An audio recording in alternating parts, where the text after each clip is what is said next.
Anyways, so now we're in week 4, so about halfway done with the course. Heads up, next week is Thanksgiving. I I will not be making, I don't think you have to do any work actually for the week of Thanksgiving. At least, yeah, like we're not gonna have this meeting next week. I'm not gonna make anyone meet on Thanksgiving, but yeah, I guess just reach out if there's any questions, which I'm gonna actually look that up now and make sure that, so we're on week 4. You have, 7 weeks of content to get done and those amateur modules. So 7 weeks of content, and then this course, the end date, I'm going to tell you in 1 minute when I pull it up here. So the end date for this course is 12/17. So just to put a timeline on that, so that means that this week, so this is November 17th, this week you should have all of week 4 content and all of the amateurals up to week 4 completed by Sunday. Of course, if you won't get penalized if you're late. Don't do anything next week, and then week 5 will be the 27th through the 3rd. Week 6 is the 4th through the 10th, and then week 7 is the 11th through the 16th, I would say. So hopefully that timeline makes sense. So again, next week, enjoy your time off. Don't worry about anything electrical related. And yeah, so I guess just it goes by quickly. So definitely let me know if there's any concerns with anything. The other thing I wanted to talk about, so last week I know that some of the terminology was confusing. A lot of words you were introduced to that you've probably never been introduced to before. So I did find a video. I'm not gonna play it here in case you if you don't want to watch it, but I just put it in the chat now. So it's about a 4-minute video that kind of talks through some of the terms we learned last week. So capacitive reactance, and then also the terms we are going to learn this week, which is inductive reactance. It talks about impedance and resistance, which obviously is related to all of those terms. So it just kind of visualizes things and shows some graphs and charts, and yeah, I just thought that might be helpful. So I wanted to provide that.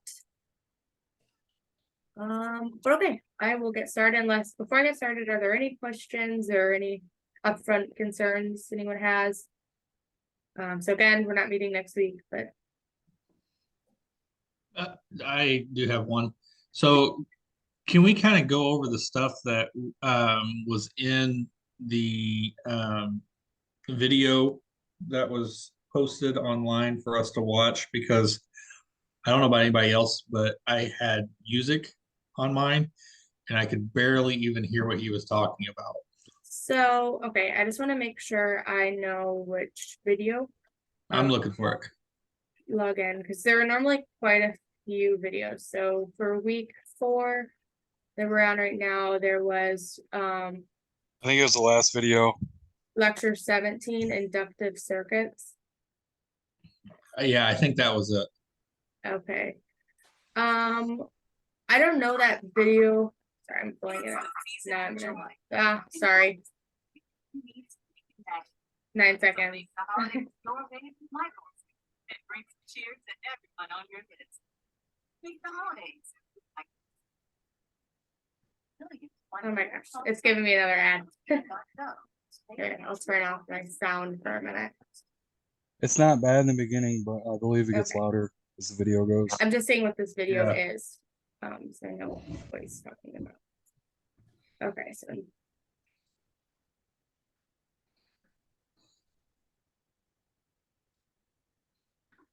I'm gonna share my screen so I make sure.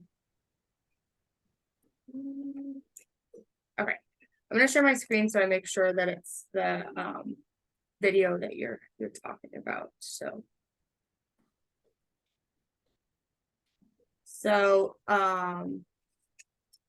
is this the one you're talking about? So this is about 4 minutes in. So he's showing the circuit here. No. No, this, okay. Then I'm gonna go back. So is it, I guess, which one of these then is it? Is it this inductors video that isn't like a lecture video? That one?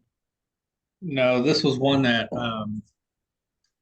oh, what's his name? He's the head of the department, Oh, Eddie? It's Yeah. inductive circuits. inductive circuits. Okay, that was what I was just on. Okay, yeah, what I will do, because I haven't watched that one in particular, right, like, and it's 8 minutes long. I will, if this is okay with you guys, like, I can see what they're doing right here, and I'll explain what this is doing, but as far as like the beginning stuff, I'll have to watch it myself first, just to make sure that I actually talk about what's applicable in this video. I'll send a summary of like what's important from this. I'm gonna make a note of this inductive circuit, so lecture 17. Is that okay with you all if I do that? Is that gonna be beneficial? Yeah, Okay, yep, I'll probably send that tomorrow if that's okay. Tomorrow I get done at work at 3:30, so tomorrow evening I'll send the information that is relevant for that slide, and I'll also talk about the math that we're doing here at the end of today. So we will probably touch on what's important for the quiz, but obviously the content's important too, so yeah, I will get that squared away. and one more question I had. You said that we won't have any homework due next week. Does that also include the trigonometry homework? Yeah, and that's a good thing to bring up too. So the trigonometry side of things ends week 5. So that's probably great for a lot of you. So week 6 and week 7, you won't have to do anything trigonometry, which means that after this week, if you just are so sick of the trigonometry, you can get ahead and do this week 5, which is word problems. This last quiz here, which I wonder what it's about. I can preview this and see what kind of questions you get. Jones conference. So it looks like it's about that doesn't look fun. So it looks like it's a lot of lengthy word problems that have you calculate. So this one's like having you calculate costs depending on how large your cable is. Which this one you can kind of think of, like, I just giving you an answer here, but you can kind of think of this one without doing any math. This question is like, if you have a 160-foot long cable and that costs you $60, obviously a 500-foot long cable is going to be more than 60. So you know it's not going to be $19, but it's going to be a little over double what this is, right? Because 500 is a little more than double of, 250 is double of 500. So 160 is a little bit less than double. So 3,000 and 1,000, 3,300 are way too high. So I bet the answer is 187. So there's a quiz answer for you. But yeah, so it looks like this last quiz is the last one you have to do for the electrical or the math side of things. And it doesn't look like it's much trig. It looks like it's more like word problems. Sorry, that was a long answer to your question, but hopefully that helps. Now, whenever we're done with the trigonometry, does that mean all the homework needs to be done? Because I know I have one quiz that I would like to go back and take. Nope, it does not. So you'll have till the remainder of this semester to complete that work. Okay, thank you. Yeah, and again, I would have everything in by December 16th. I think I normally have to have grades in 17th or 18th, and sometimes things get messed up or things happen. So I would have everything done and completed by the 16th, just to verify that like I get everything and you get grades for everything that you've done. I know if you hit the deadline and start doing some of these quizzes after the course ends, I don't see it and I can't give you the points for it. So yeah. Okay. Are there any other questions, or I can move on to this week? Not hearing anything, so I will go on to this. Like I said, this week's fairly simple, fairly straightforward. Especially too, I know it's maybe else. I'm sure Jackson got some snow, but I was saying earlier that Lansing snow is fucking scary out. So I'm sure you all, if you're home or not home, you want to get home. So we'll try to make this one fairly quick. But anyway, so this week we're introduced to this idea of inductance or inductor reactance. That's what, going through the videos for this week, that's what they're all about. So again, we're gonna go look at the modules here. So we're week 4. There's a video on inductors, which, you probably have some context on what an inductor is. We talk about inductors a lot. In previous class, a lot of science classes, you talk about them. So there's 2 videos on inductors, which I don't know what the second one is here too. I don't know if it's too relevant to the quiz. So if you want to just take the, 15 and 16, those lectures are definitely important to talk about because we're introduced to inductive reactance, which is essentially similar to capacitive reactance. It's just, I guess, a little opposite, and I'll explain that in a minute here. So those 2 lectures are what this quiz 6 is based on, and then we're going to talk about inductive circuits. So last time we talked about capacitive circuits and how to do math problems associated with that. This week we're going to talk about inductive circuits, which really operates the same way. And that inductive circuits quiz 7 is related to those ideas. Sorry, wrong class. That's alternative energy. But okay, so kind of get starting here. So again, about inductive circuits. So last week, capacitance, we learned that it's the ability to store energy in the form of an electric field. We didn't talk about that definition exactly, but that is, the main portion there. So electric field is one of the bigger words. We talked about electric field at the beginning when we talked about the difference between an electric field and a magnetic field. And you'll see some of the graphs that I pull up here in a minute are similar to what we learned in the first week. Actually, I think I used a couple of the graphs from last week or from the first week. So again, capacitance is related to the electric field. So again, I'll keep saying again, sorry, it's the ability to store energy on that electric field. Inductance is essentially similar. So it is the ability to store energy, but this time it's in the form of a magnetic field. So that's why in week 1, we learned a lot about the difference between an electric field and a magnetic field. We showed some charts that kind of showed how they both work. So in an electric field, we have things like a positive and negative end. In a magnetic field, we have things like a south pole and a north pole. So inductance is similar to capacitance in the sense that it's still the ability to store energy. It's something that's important in these electrical courses, but the difference here is now we're associating it, or we're talking about it in regard to a magnetic field. And so inductance is something that is measured in henries, and it is denoted by the letter L. So those 2 are important because one, an equation might have the letter L in it, and you might not know what that means. So it's important to know that L stands for inductance. I don't know why they never can use the first letter of that word, but they don't. And then measured in henries is important because there might be a quiz question that, says how many henries do you have, and then gives you some different, parameters. So it's important to know that henries is, the unit that we measure inductance is. So just like we measure distance in meters or miles or kilometers, we measure inductance in henries. So pulling this back up, we talked about this in week 1, but just kind of highlighting some of the differences between the electric field and the magnetic field. So the electric field, I think the biggest difference here is at the bottom. So they both kind of produce this attraction between 2 sides, but an electric field is between the positive and negative side. And then the magnetic field is between the north and the south pole. So obviously those 2 poles attract each other, just like the positive and negative side attract each other too. So a couple other important kind of concepts to bring up. So when we're talking about electric fields, it's typically produced by voltage, whereas magnetic fields is something that is produced by current.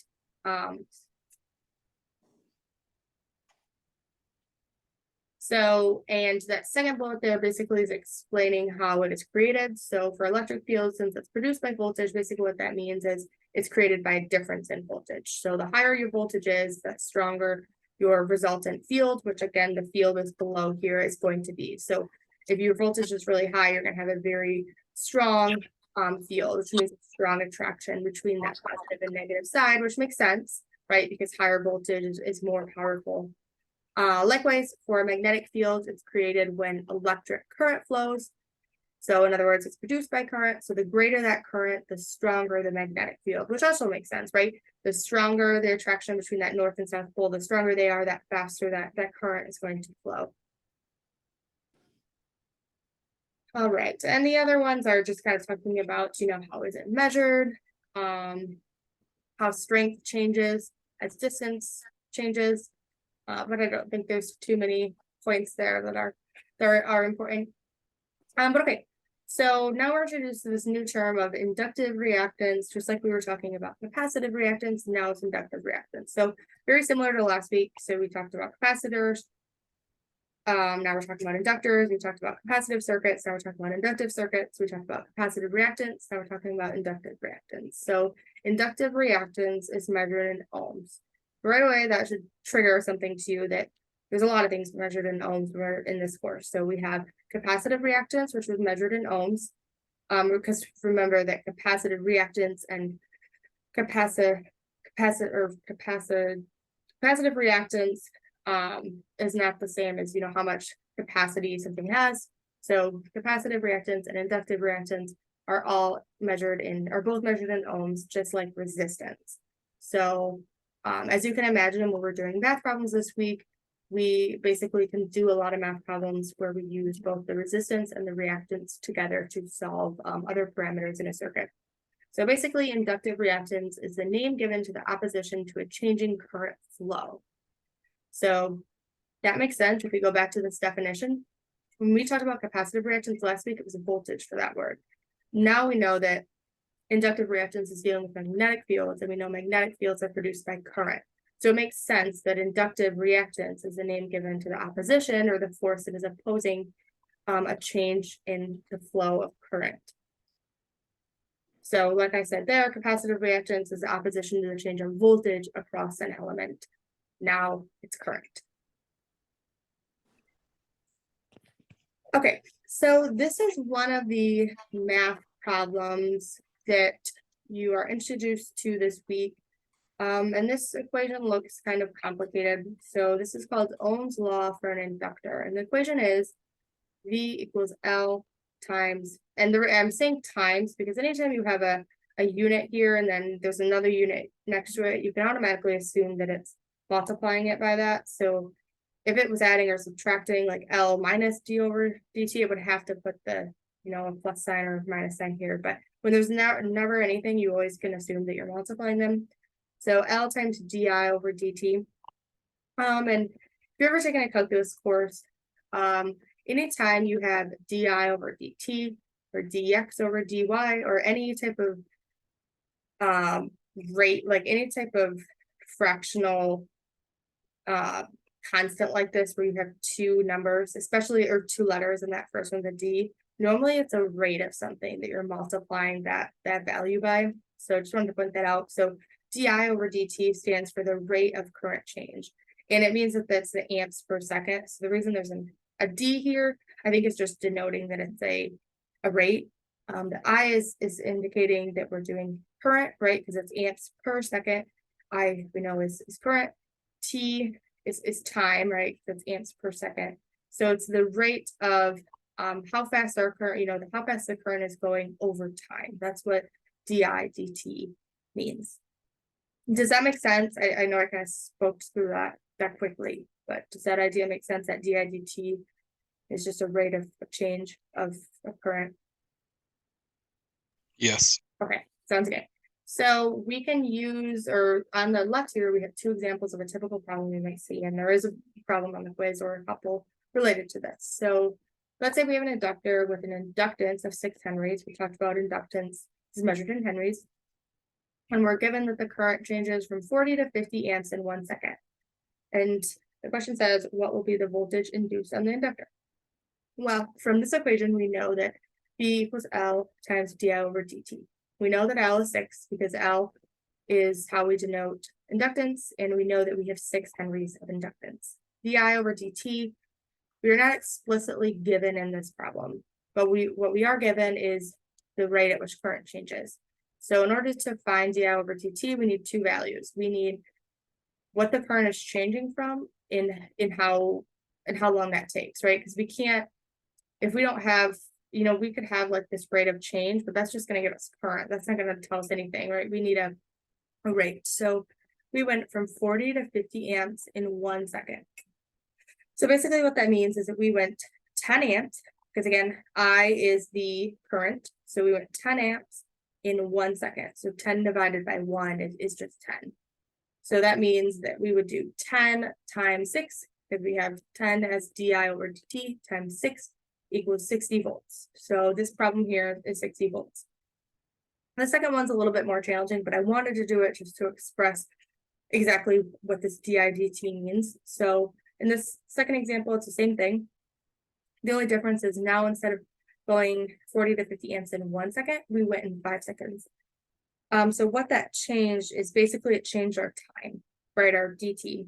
It changed the rate at how fast we're going 40 to 50 seconds. So 40 to 50 seconds is 10 amps, similar to this one, right? We went 10 amps and we went it in 5 seconds. So 10 divided by 5 is 2. So what that number means is that is our di over dt is 2.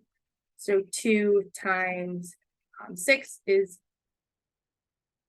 2 times 6 is 12. I had to think about that one. Is 12 volts. So we went 12 volts is the voltage induced on the inductor. So what that also tells you is that in this one we went slower, right? Because it took us 5 seconds to go 10 amps, whereas this first problem, it took us only 1 second to go 10 amps. So kind of makes sense if you think about it that the voltage induced on the inductor is going to be smaller and the one that takes more time. But okay, I'm gonna pause here. And also, I think this is important to bring up that in these problems, the reason that we're finding voltage is because inductance is related to current. So it's related to, current here is because we know it's magnetic fields and it's related to current. We know it's related to current here because we're talking about inductive reactance and it's a name given to changing current. So it makes sense that in this problem, when we're dealing with inductance, we have all these different values of current and how it's changing, and we're asked to find voltage because, inductance is a relationship between, or that's, referring to current.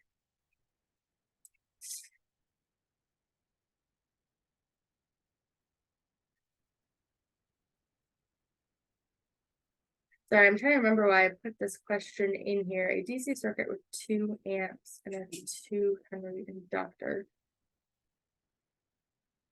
will have a reduced voltage of 4 volts. Thinking of that one. I think I put it in here because I didn't like this question, and now I realize I don't like it because I've got to think about it. So a DC circuit with 2 amps and 2 Henry inductors will have It's a question on the quiz. Is it? Okay.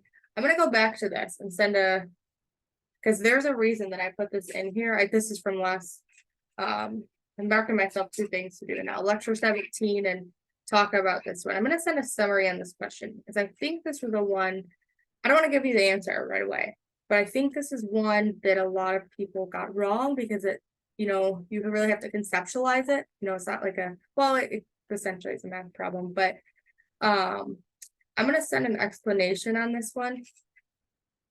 I want to make Can we sure just that talk about how inductors affect DC? we will in a minute here, when we talk about this. But yes, I will do that. Because yes, there is I think essentially like the bulk of this question is saying that when we're talking about DC and we're talking about AC, there's some discrepancies that have to be made, and it has to do, bottom line, because we're dealing with magnetic versus electric fields. And this chart that I pull up here is always one of my favorites to talk about, and that'll kind of highlight that.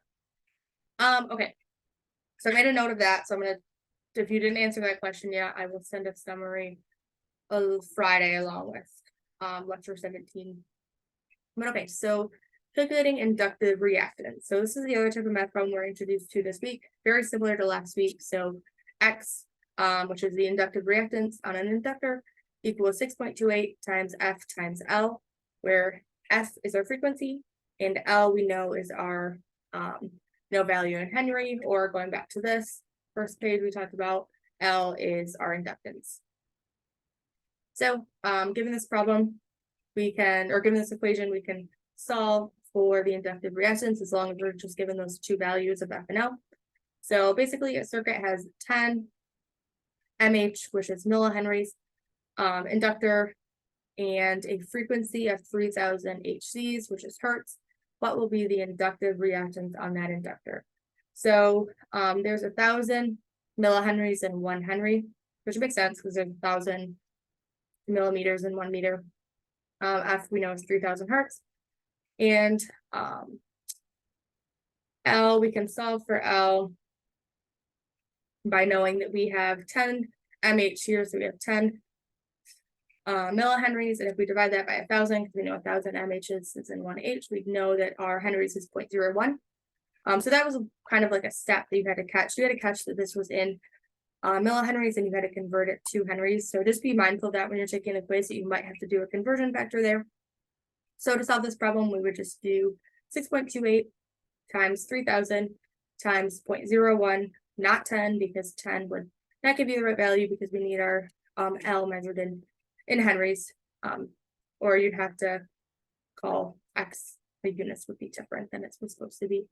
And so something I just want to point out here is to notice the relationship between frequency and inductive reactance. So, and I think I'm pointing that out because that probably is a quiz question. So in this problem, you can see that F times L times 6.28 equals X, which means that we know that inductive reactance, that's our X here. The greater the frequency, the greater the value of X is going to be, right? Because, for example, if we did 6.28 times 3000 times 0.01 and 6.28 times a million times 0.01, the frequency that had a million is going to have a higher inductive reactance, right? Likewise, same for L. So the greater our inductor is, the greater our inductive reactance is going to be. And that's all because of this relationship right here, that we're multiplying all these values to get the inductive reactance on an inductor. Okay, so these are always confusing to me when they talk about all these random like phase shifts and you know, all these sine waves. I think it's confusing, at least in the videos, like those videos like at the beginning, like where they talk like, and he hasn't started drawing everything yet. You really, those are definitely like the hardest part about this class, just because I think it's a lot of abstract knowledge or stuff that you haven't probably learned about before. So basically this is showing the phase shift in an inductor. So right here we can see that this is our voltage line over time. This is our inductor line over time. So essentially what it's saying is that that voltage is leading by 90 degrees.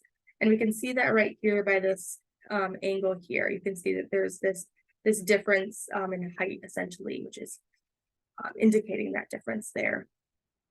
So that's just one of the points where it gets kind of a little abstract, and it relates back to what we talked about in the first week, where we can draw these sine waves of various elements in a circuit over time, and they normally graph this sort of like pattern up and down. Okay, so this is one of the things that I talk about a lot for this course, and it's talking about how an inductor blocks AC and a capacitor blocks DC. And I'm gonna play this video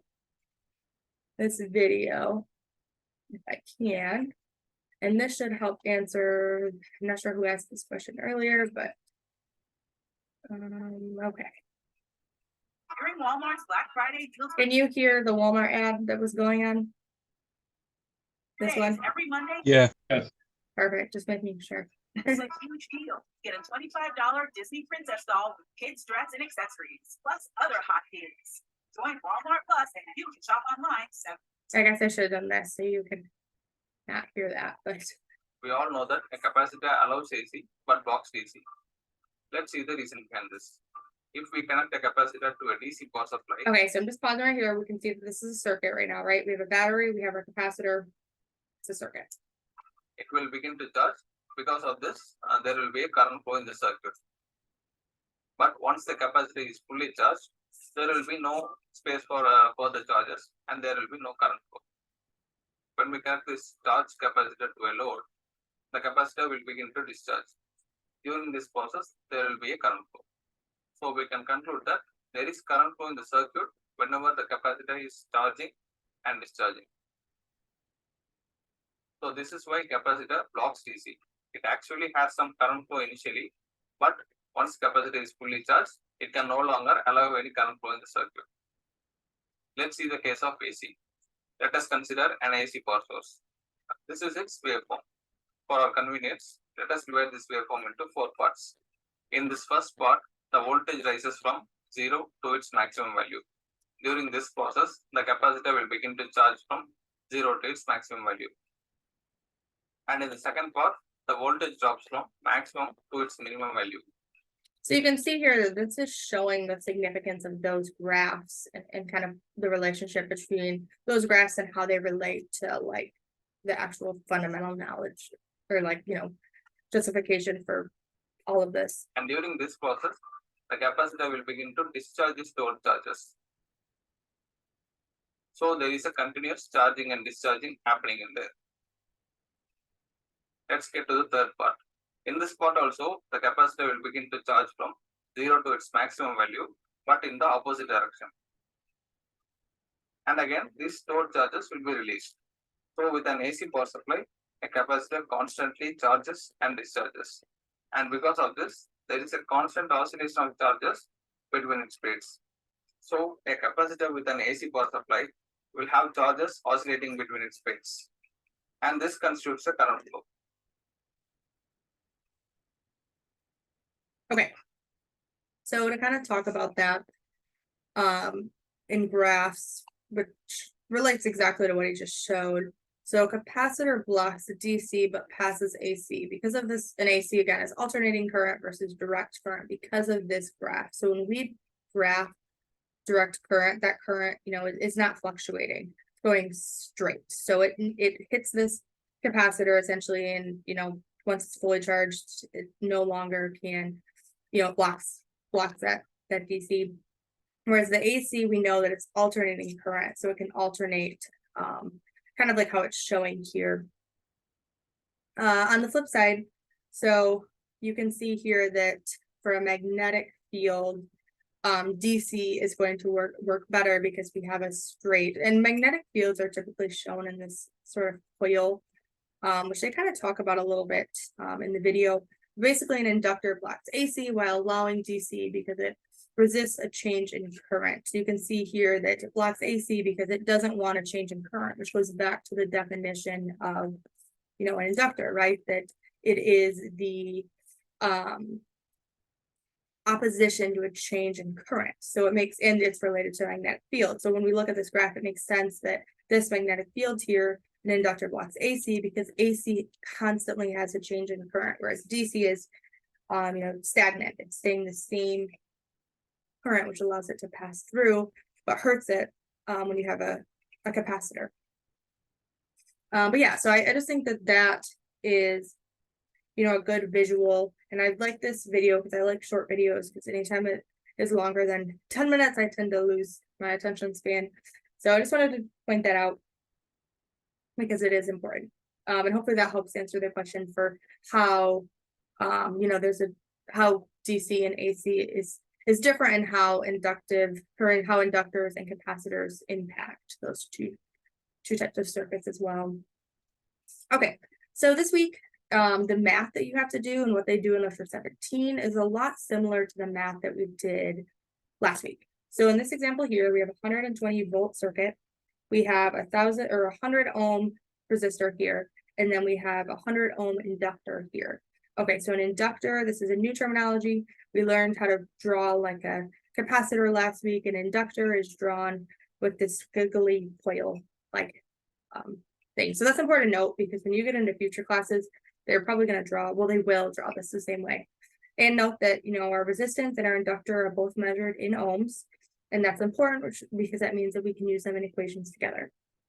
So To kind of recap last week, so impedance is the combination, we talked about impedance last week, if you remember, and that is the combination of reactance and resistance. Well, in this example, we have reactance, though, right? Because we have inductive reactance, just like last week, we talked about capacitive reactance because a capacitor has capacitive reactance, an inductor has inductive reactance. So we can solve impedance just like we did last week by taking, using Pythagorean's theorem and taking the square root of both of those values squared. So 100 squared plus 100 squared. I'm taking the square root of that. So 100 squared is, I don't have my phone next to me, but I can do the math here. Let me pull up pathway.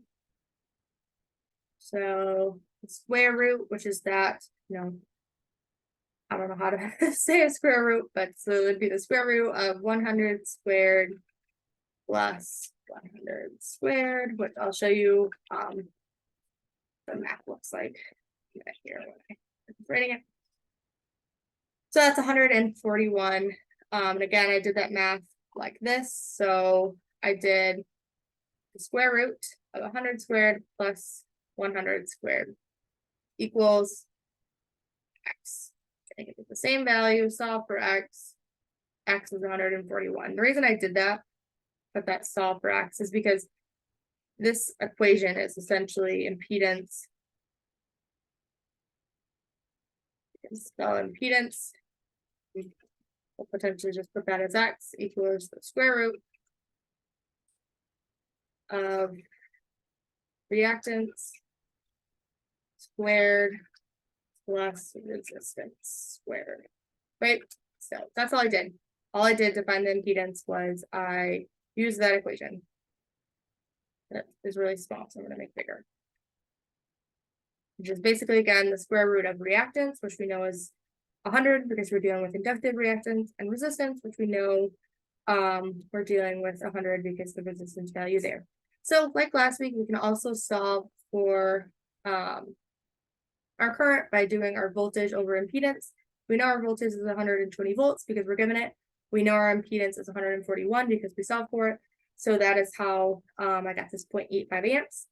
And then now that we have our current, we can solve for our voltage drops, and we know our voltage drops in both of these locations is 85 because we know that 0.85 is our amps. If we multiply that by both of those, both that reactance and resistance, we get 0.85 times 100, which is 85. So what they kind of talk about in the videos is that this works a lot like capacitors, but the difference is when you're drawing that triangle. So if you remember in the videos last week or this week, if you could deal with the sound, they drew this triangle where they showed capacitance, or where they showed capacitive reactance and resistance, and then they showed the impedance was that longer leg of the triangle. So it's the same thing this week. So we're dealing with impedance being that long leg of the triangle, but now we have our inductive reactance and our resistance there. So yeah, really the math works the same this week, but I just wanted to highlight that. And I also wanted to just touch on last week. So this is what we talked about last week if you weren't there, and basically we kind of walked through this problem step by step, hopefully. And these two equations this week are still very much in play, but now we're not dealing with XC here, right? We're not dealing with positive reactance, we're dealing with inductive reactance, but works very similar.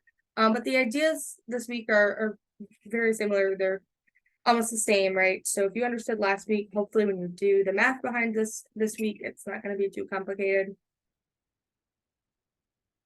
Okay, so a couple other things I wanted to touch on. We already showed this triangle, right, last week, how we have reactance and resistance versus impedance. But I wanted to touch on these two problems because these are similar problems that you might get on the quiz this week.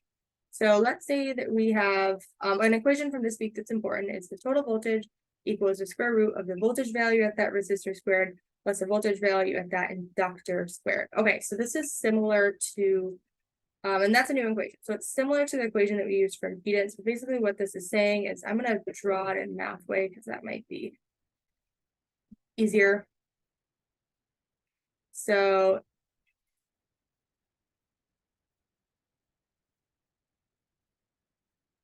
give me 1 moment.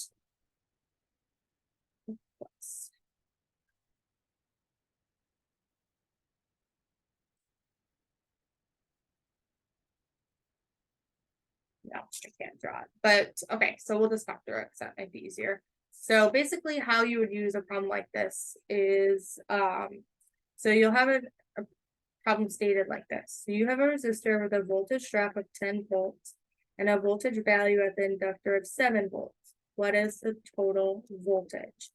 So as I talked about earlier, when we're dealing with inductors, we're normally finding some sort of voltage value because we know that our current's constantly changing, and that's, the indicator. So in this problem, so we know that we have a voltage drop of 10, and we know that we have a voltage value at the inductor of 7 volts. So what this equation is telling us is that we can solve for total voltage if we know the voltage value at a resistor, which is the voltage drop, and the voltage value at the inductor, which is given here, the value is 7.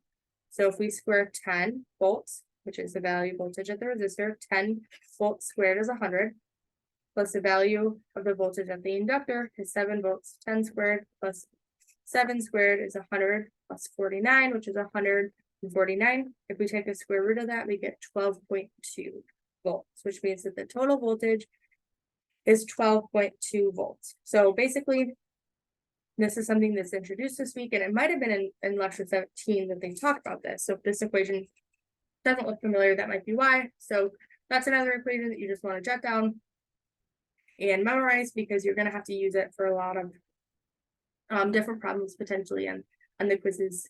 So again, total voltage you can solve if we know just those two values, and it's the same similar kind of I guess formula where we have a square root and we have the sum of two values squared. Something to bring up too, when you're doing these math problems, don't add the numbers and square them first. Make sure you square them and then add them together. You'd get a different answer. So like, for example, if I added 10 plus 7 and did 17 squared and did the square root of that, it would be 12.2. So to kind of solve these problems, first I would square both of those two values and add those two numbers together like I did here. I added 100 plus 49 and then square root that number. So just want to bring that up because that's kind of a easy error that you can make. Okay, so this is another type of equation you might have. So now we're just talking about impedance again, which we already mentioned. Impedance is the square root of resistance squared plus inductive reactance squared. But something to kind of highlight this week is that you might have to add your inductors together if they're in series, if you have more than one. And an example is something written here. So if you have a series circuit with a resistor of 5 ohms, an inductive reactance of 3 ohms, and another inductive reactance value of 6 ohms, what is the total impedance? So we can't just start squaring all these numbers together and taking the square root of them because we have 3 values. So we have 2 inductive reactance values, right? We have 6 ohms and 3 ohms. So this says that we can add them together if they're in series. So 6 plus 3, or the inductive reactance total, is 9 ohms. So that's another thing to remember, that inductive reactance can be simply added together if it's measured in, or if it's wired in series. We know that the resistance is 5 ohms because it gives us it, which means now we can solve this problem. 9 squared, or the inductive reactance, is 81. 5 squared, which is the resistance, is 25. So the square root of 81 plus 25 is 10.3 ohms. And that is our impedance. And I do think that that's the majority of a lot of the quiz questions are going to be type of math problems like this, or there probably is one similar to this rate of change, and also one similar, well, we know there's one similar to this, and we also know that there was probably one that deals with this type of problem here. But yeah, so that's just another, equation to kind of jot down. And then I just wanted to bring this up again, this importance of, we're using Pythagorean's theorem. And then I just have a couple of references. So I forget, this is probably the, I don't know what video, this is probably that storage. Oh, okay, so this is that video I talked about if you want to watch, that talks through resistance, inductive reactance, capacitive reactance, and impedance. It kind of highlights the difference between them. I think it's pretty helpful, only 5 minutes. The rest of these are just a couple resources that kind of might be helpful for you too. But just to kind of summarize this week, so again, week 4, we're dealing with inductive circuits. We talked about kind of what it is, how it's different from capacitance, some of its properties here. We talked about how inductors is a magnetic field, not an electric field. We, talked about the comparison between reactance and capacitor reactance. We did this type of problem where we're using Ohm's law for an inductor and di/dt, which hopefully is pretty straightforward. We talked through this part about calculating the inductive reactance, which this equation looks very similar to how to calculate capacitive reactance, the phase shifts, comparing a voltage to current here. And then we talked about, this is one of my favorite and one of the most important components of this week is, talking about the difference between DC and AC and how a capacitor and inductor is going to take both of those types of circuits. Similar math to last week, and then these 2 equations that are new this week, and this new principle of adding inductive reactance values together if there's more than one and they're wired in series.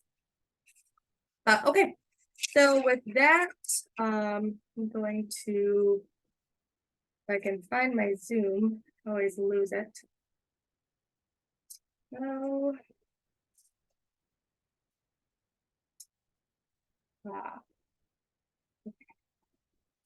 Sorry, I lost my Zoom, so I don't know where everyone's at anymore. So I guess I'll show I'll do it on my phone. But anyway, so that's basically it for this week. So if there's any other questions, I'll stay on because I have 13 minutes. So until my next class. So like I said, just keep the work. We have just a couple more weeks to go. Enjoy your Thanksgiving break. Don't think about school if you can help it. And yeah, reach out if there's any questions or concerns or anything I can help with. Hopefully this was helpful. I'll send this video and then I'll send these PowerPoints as well. And then, like I said, tomorrow I will send the lecture 17. I'll send a summary of that. And then I will also send a little blurb on that true or false question because you probably can answer it now by what we've talked about, but I just like that question, so I kind of want to talk about that one further. So with that, I'll let you all go and yeah, reach out if there's any questions or concerns and I'll hang on for a bit in case there are. I have one question. Yeah. That last problem we solved. Yep. Can you show us how we would solve that if it was in a parallel circuit? I don't think you won't have to do that. Yeah, we do. You do? Yeah. Shoot. Well, it asks for current, but Okay. Do you know what problem that is? I do not. Sorry, I didn't catch that, or yeah, I would have included it in that slide. Yep, all right, I'm gonna add that to my list of, because I don't have like a problem to do right now, I guess, because I want to make sure I picked numbers that actually gave a good, output. So I will also include that. So you want to do, just to make sure I'm correct on, let me share my screen again. Just make sure I'm correct on what you want to see. So it's a small. Oh my goodness. Sorry, okay, well, hopefully you can see it, but it's this one, right? The one where you had impedance equals the square root of resistance plus inductive reactance, and you had multiple inductors, but they were in parallel. Yeah. Okay. It asks for amps. I think it's like something we did in previous weeks, but if you could touch on that. Yep, that's no problem. I'll create another slide that shows that because I think that's what's helpful to me. And then when I send this on Friday, I'll include that. If that sounds good. Awesome. Thank you. Yep. Have a good Thanksgiving. Thanks, you too. Thank you, Summer. You have a good Thanksgiving. Thanks, you too. Bye. Bye.